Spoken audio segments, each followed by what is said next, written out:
Welcome to Tidbit Talkin. This is a series that consists of spewing out assorted thoughts which arose from somebody who thinks too much, taking in, and generally loving various entertainment media by the boatload.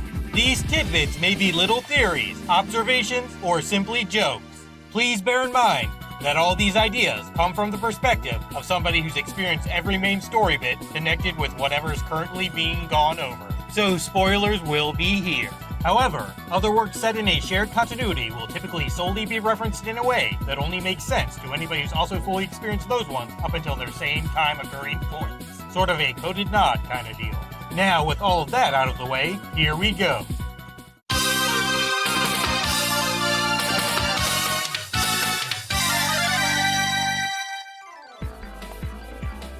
The odd opponent organization presented in these two games must be caused by wily experimenting with plans for a post-8 nonsense successive strike meant to catch society off guard with reused and slightly altered wired warriors. Specifically, the terrifying tinkerers trying to surprise everybody by creating a scenario in which at least two misplaced robot masters confuse righteous folks, making an attempt at weakness deciphering hoopla. Somewhat related, the materials and methods atrocious Albert accessed while base building plunged him towards this wretched recycling right revenge ruckus. The dude must have figured if kinda copying Mega Man with his musically fishy star player worked oh so well, surely directly mimicking old hits would be super effective. Also, all that random reaching when boss battle began could be caused by wily utilizing a wacky new device which drains power from everyone's teleportation tech. This weaselly warp walloping would also explain the odd power scaling these renewed robots go through. That is, later fought dudes wind up with more health and whatnot because said stolen energy isn't getting spread too far now. Anyway, weapon weaknesses work with wee wonkiness this time around because the memories Mega and Co possess of using different awesomely amped attacks on these fabricated fellows causes some confusion-based holding back action. This little subconscious strength shortage sorts itself out over time though, specifically right before Albert tries another tournament copying reunion assault. Impressively, funky, fierce flying fortress formation probably came about after Doc W recycled the various leftover scrap from his assorted stronghold that self-destruct during past scuffles. This time, Guts Gear gouges Yellow Devil because its gooey parts get caught up in those tiny stone forms, which technically could mean Gutsman's cleavage saves the day, as that word refers to narrow spaces between rocks. Gyro Junk jams it up because those pulsating pieces need specific air distribution and what have you to reform properly. On a side note, the Sunny Sinister Soldier strikes differently depending on which pot broke before him, because Wily based his new form on data procured during those crazy rematches. Putrid Pumpkins partake in pre-final boss combat when 7th Psycho Cyber Soldier selections get made, substituting that sexy blob which was just mentioned oh so frequently, because no version of Shade Man can stand fighting without his favorite pet nearby. Kinda connected, the 7 squad could very well all be souped up prototypes that weren't originally used for Captain Soulless Eyebrows prison break plan because they are too violent for such patience-demanding crap. Cutters crumble this wily machine because it was put together too hastily for a good wiring job to be possible. Dust droppings destroy it because they irritate the sinister scientist's sinuses and cause sneeze convulsing, which makes him self-aim attacks or something. Slashing sends suffering since obstructing the disastrous dude's field of view during such a tense moment makes him overstrain himself operating his ride's convoluted control.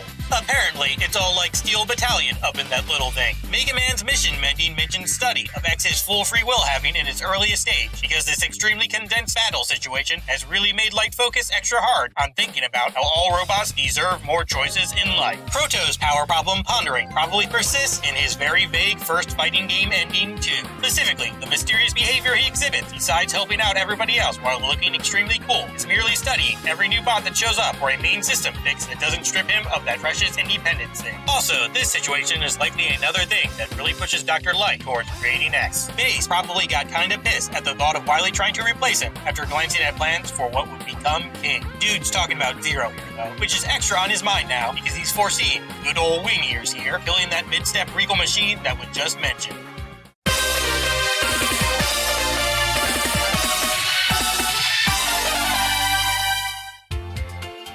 Looks like Light learned how to block any teleportation doodads Wily might develop, hence being capable of selecting bosses almost normally. Speaking of which, that time limit is just the good doctor getting impatient and worrying those revived robo-wreckers might destroy a city or something if things don't get dealt with fast. Anywho, here's how these multiple choice paths might have been canonically tackled. Rock ran roll rescue. Proto pursued persistent paths. Base began better battery back battling. Duo would have just jumped in and helped out everybody randomly. while seeking out evil-filled energy. Centaur Arrow is a thing this time around instead of him flashing, because Wily didn't know if such attacks are alright and alien android assaulting. He was already aware Duo could get smashed with traditional force though, considering said extraterrestrial bot was originally found all wrecked and whatnot. This mech walker fortress deal would have been made to serve as an impossibly intimidating vehicle Wily would wield while world wandering after victory to the planet's various rulers to get scared into submission. Of course, it's made from recycled parts too. Wily wants you to bow before him, but he does care about the planet. On a note connected to the first half of that bit, Mad Grinder is around these parts, so he can always be available for rendering terrain. Giant robot building traversal, friend. Said Super Sinful Steamroller suffers when facing that arrowy alternate attack because it can jam up his precious movement-enabling bottom side. Bubble Lead brings down big bosses this time around because Dr. Light hastily altered everyone ever so slightly in a way that made it extra strong against the latest Wily machine after finding blueprints and some deep camera spying action. Trolling Thomas decided to do this after hearing about Bubble Man's return and recalling how alien form Wily's weakness was incredibly embarrassing. The Shadow Blade can defy physics and directly attack inside capsules by insane phasing crap because its ninja power is so strong that sneaking around reality rules becomes possible. Slice slashing severely sours Wily Machine's day because new claw-equipped man's weaponry was programmed with a fancy quirk that makes it easily sever temperature-altering machinery. Like many other fights, the poor guy's just losing by getting deprived of air conditioning. Sorta similar, this capsule iteration doesn't have a very efficient power structure, so Shocking supremely screws it. Guts Gadget's garnering relatively easy victory is similar to that earlier mentioned humiliation-filled bubbly situation. Only this time, the shameful defeat intending clever programming involves imagining how bad Wily will appear after being pelted by low-tech assaults like rock tossing. Apparently, Return of the Jedi exists in Big Man's world and is quite the inspiration for his father. Wind worries capsule contained contentment crusher because the little escape vehicle has no seatbelts or other harness-resembling safety precautions. Special attacks come into play now because Dr. Light felt it was necessary to boost everyone's offensive system after seeing what that crazy magical space fuel was capable of. Related, Mega's upper would have been inspired by a more normal uppercut concerning info Tommy Boy found while fixing Duo up. Proto Man's deal is just him taking advantage of his unrestrained power core. Also, he probably insisted on installing his alterations himself after dear old dad brought them up, so mind-changing whatever doesn't have to be worried about. Ace decided on a rising kick maneuver because he wanted to one-up his blue rival with an even more fancy but impractical fighting maneuver. By the way, Dr. Light most likely gifted Duo copying capabilities after fixing him up because said function have never not been useful for Earth's evil eradicating events. Also, the Santa-resembling machine fixer might have programmed Beat to regularly shield everybody's favorite heroically metallic alien because finding said bot boy's busted body back in MMA gave him many nightmares.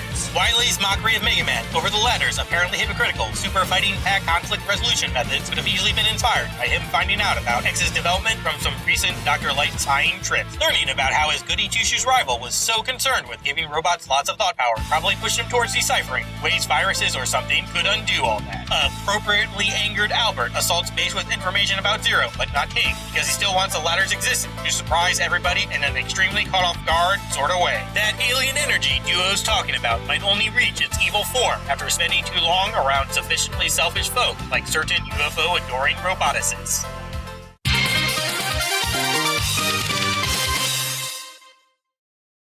Endings are a pain, but all of you are fantastic. See ya.